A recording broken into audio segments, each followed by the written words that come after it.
Allied victors, is entitled to ordain a different constitution for us, the German people. Und die Kapitulation, die 1945 stattgefunden hat, bezieht sich auf die Kapitulation von Streitkräften. Der Staat ist dadurch nicht untergegangen. Und das wiederum hat uns das Bundesverfassungsgericht in über 90 Urteilen bestätigt. Das heißt also, wenn wir überhaupt über die Schaffung der verfassungsmäßigen Ordnung oder, wenn es nach mir geht, über die Wiederherstellung der verfassungsmäßigen Ordnung reden, dann kann das ausschließlich auf der Grundlage der Reichsverfassung vom 11. August 1919 geschehen. Niemand sonst in Deutschland oder bei den alliierten Siegern ist berechtigt, uns als deutschem Volk eine andere Verfassung zu verordnen. You do not, of course, advocate here a continuity of the National Socialist remains. For God's sake, no.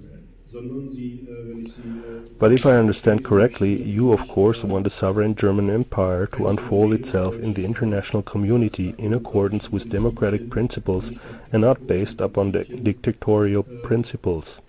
Unter der Völkergemeinschaft sich entfaltet. You see, Mr. Zichelli, I understand your reasoning. I think it's important to say this once in public. This argument is only understandable, if at all, by keeping in mind a very distorted presentation of history during the last 60 years of the FRG. Our state German Empire is almost 1,000 years old, with short, timely, alternating state designations. But there has always existed the state German Empire on German soil. But I believe we agree to the fact that there were once 12 years which we would like to remove from our history. But these 12 years cannot be the cause for us to forget our identity as a people and to forget our state. The victors have ensured through their policy of forgetting that our German people are now homeless. We are a people without a state. They forced us into a construct of occupation. Our state is much larger and has a constitution which seeks its equal in the world.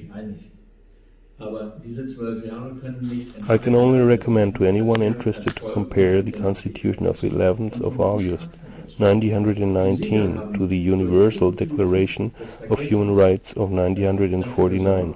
He will be surprised to find out that our Constitution, which is of course much older than the Universal Declaration of Human Rights of 1949, describes far more extensive rights for the people of Germany, rights and security.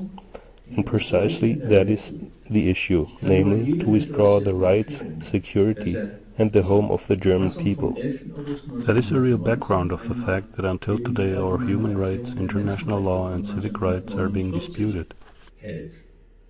Wird überrascht sein, dass unsere Verfassung, die ja wesentlich älter ist als die Allgemeine Erklärung der Menschenrechte, wesentlich weitergehende Rechte für die Menschen in Deutschland beschreibt. Rechte und Sicherheiten. Und genau darum geht es, nämlich den Menschen in Deutschland ihre Rechte und Sicherheiten und ihre Heimat zu entziehen. Das ist der wahre Hintergrund der Tatsache, dass man uns bis heute die Menschenrechte, das Völkerrecht und die Bürgerrechte streitig macht. Das sieht ja, It seems, if I may pick up this point, that Mrs. Merkel wants to escape into Europe.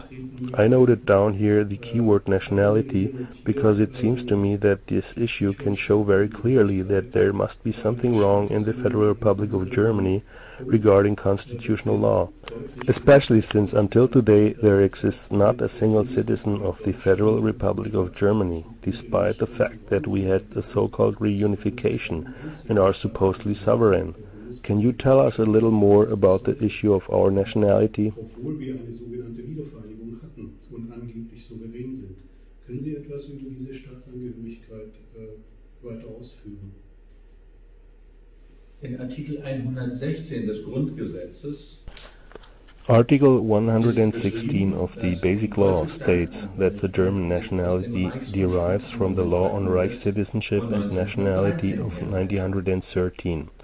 Since the FRG, as pointed out by me before, is a civilian self-administration construct of the Western Allied powers, it never was and never will be able to create its own laws regarding citizenship. The self-administration organization of the Federal Republic of Germany exists on the territory of the German Empire. One could say it is partially identical with the German Empire. Thus, for all Germans who live in the so-called Federal Republic, there is only one nationality, the nationality of the German Empire with immediate Reich citizenship. That's how it is defined by the law on Reich citizenship and nationality of 1913. In any German court this is undisputed, and the courts do not reply when there is a submission of evidence regarding this matter. They prefer to suspend the case or dismiss it. Fact is, there is only one nationality on German soil, and of course it must be the nationality of our state German Empire. In this respect, everybody who is born in Germany and who is born of German parents is a citizen of the German Empire with immediate Reich citizenship. If the FRG were in the position to create its own nationality, it would forcibly have to be able to identify it in their personal documents. But they renounce to issue documents. Instead, they issue these identification cards as they are issued to every employee of a larger company as personnel identification. These are given to employees, and when you look at such a personal ID card, then you see the thick title Federal Republic of Germany. And in the section Citizenship, it says Deutsch, or translated to English, German. Now I ask you, do you know a state named German? When you look at personal documents of France, it says République Française. In the British document says United Kingdom. An American document says United States of America. And our documents say Deutsch. Well, in the past I laughed about it. Meanwhile, I think it is sad. What would have to be written there if the title Federal Republic of Germany equals state would be meant seriously? Then, in the section where the nationality is mentioned, it would have to say nationality FRG, at least the abbreviation, or written out Federal Republic of Germany. But that is not the case.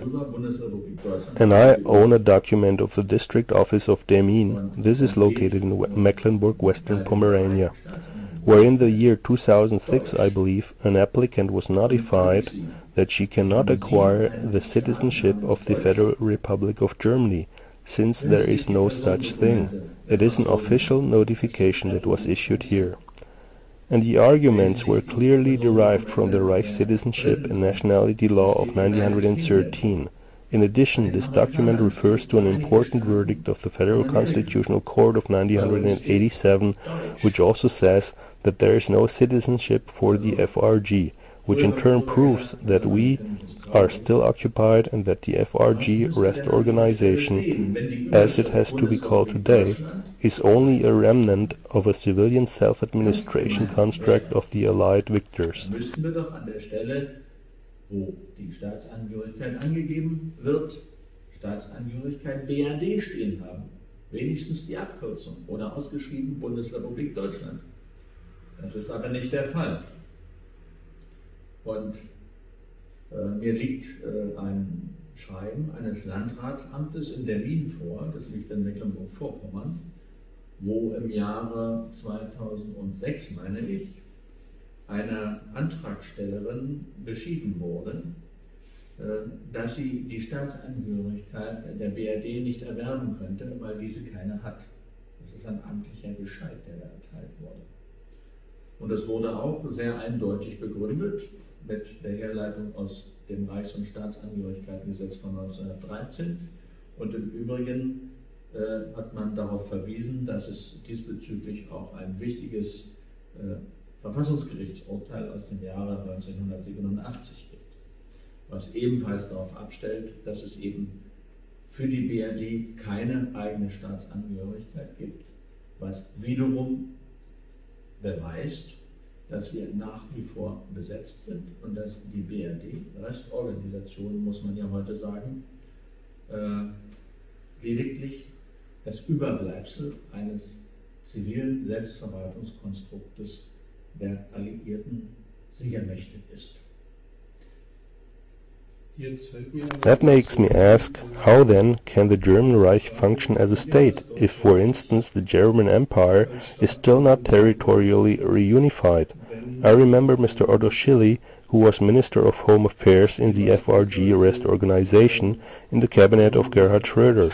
In 1990 he said in a TV program that a real reunification would have meant the German Empire, and that we did not get a real reunification.